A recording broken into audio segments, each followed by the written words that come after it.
1857 کی جنگ آزادی ختم ہو چکی تھی۔ انگریز بہادر اپنے کچھ ہندوستانی وفاداروں کی مدد سے بغاوت کچلنے میں کامیاب ہو چکا تھا۔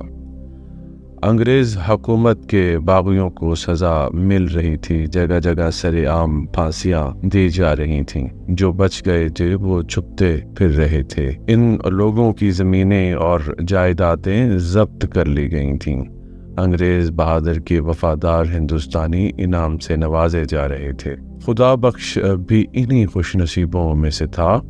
اس نے کچھ انگریزوں کی جان بچائی تھی اور آج انگریز کلیکٹر بہادر بنفس نفیس موجود تھا اور خدا بخش سے پوچھ رہا تھا، ویل مسٹر بخش، کتنی زمین چاہیے؟ خدا بخش عجز و انکساری سے بولا، صاحب بہادر، جو آپ مناسب سمجھیں۔ صاحب بہادر نے کہا، ویل، تم اپنا گھوڑا دوڑاؤ اور شام تک جتنا زمین کور کر لوگے تمہارا۔ خدا بخش کی خوشی سے بانچیں کھل گئیں۔ یہ خبر سارے گاؤں میں جنگل کی طرح پھیل گئی۔ کچھ لوگ تو کلیکٹر بہادر کی آمد کی بنا پر ہی وہاں موجود تھے۔ یہ خبر سن کر مزید لوگ جوک در جوک اکٹھے ہونے لگے۔ ڈھول والے نے ڈھول پیٹنا شروع کر دیا اور اس طرح ایک میلے کا سماں بن گیا۔ ایک صحت مند گھوڑا منگوایا گیا۔ خدا بخش اس پہ سوار ہوا اور سر پر دوڑنے لگا۔ کچھ منچلے نوجوان ڈھول کی تھاپ پر ناچنے لگے، کچھ اپنے اپنے گھوڑوں پر سوار ہو کر خدا بخش کے پیچھے ہو لیے۔ خدا بخش کا گھوڑا ہوا سے باتیں کر رہا تھا۔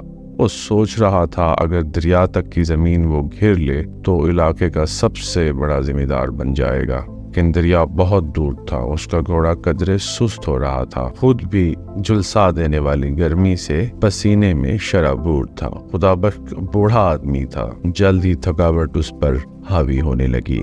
ڈھول کی آواز اسے انتہائی مدھم سنائی دے رہی تھی۔ زیادہ سے زیادہ زمین حاصل کرنے کا لالچ اس کی ہمت بندھا رہا تھا۔ وہ گھوڑے کو تیز سے تیز تر بھگانے کے لیے کوشاں تھا، لیکن بوڑھے خدا بخش کے اعصاب جواب دے رہے تھے۔ گھوڑے کی رفتار بھی کم ہو رہی تھی۔ وہ نوجوان جو خدا بخش کے پیچھے تھے اب خدا بخش کے قریب پہنچ کر اس کی ہمت بندھا رہے تھے۔ خدا بخش کے کپڑے پسینے سے تر بتر تھے۔ اس نے اپنی آنکھوں سے پسینہ پہنچا۔ اب دریا کے کنارے کھڑے درخت نظر آنے لگے تھے۔ انہیں دیکھ کر اس کی آنکھوں میں چمک آ گئی۔ ڈھول کی تھاپ بھی فضا میں گم ہو چکی تھی، البتہ اس کے ساتھی اسے اپنے پیچھے گھوڑے دوڑاتے ہوئے نظر آ رہے تھے۔ اسے یقین نہیں آ رہا تھا کہ اس کا خواب سچ ہونے والا ہے۔ یکلخت اس کی ہمت پھر جواب دینے لگی۔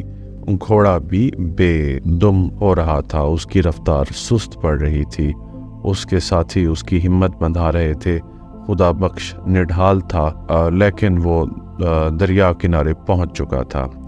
خدا بخش گھوڑے سے اتر کر زمین پر لیٹ گیا، دریا کا پانی پینے لگا۔ پانی پی کر اس کو کچھ ہوش آیا اور اس کی لالچ بھری سوچ پھر سے جاگ اٹھی۔ اس کا گھوڑا بھی پانی میں منہ مار رہا تھا۔ خدا بخش اچھل کر گھوڑے پر سوار ہوا۔ گھوڑے کا رخ اس نے دوسری طرف موڑ دیا اور گھوڑے کو تیز سے تیز تر دوڑانے کی فکر کرنے لگا۔ شام سے پہلے خدا بخش 200 مربع زمین گھیرنے میں کامیاب ہو چکا تھا۔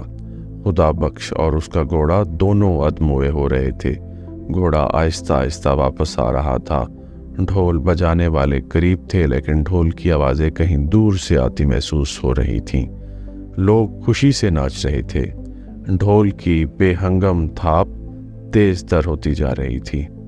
خدا بخش نے اپنا گھوڑا احتراماً کلیکٹر بہادر کی رہائش سے تھوڑے فاصلے پر روک لیا۔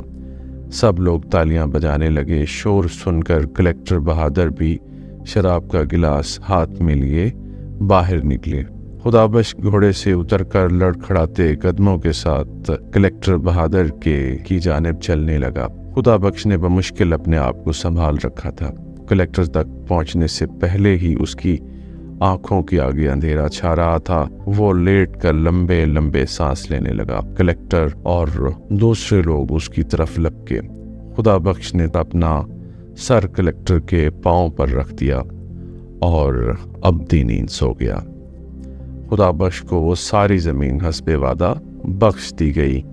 اب اس زمین کے ایک کونے پر خدا بخش کی پختہ قبر اس واقعے کی یاد دلاتی ہے۔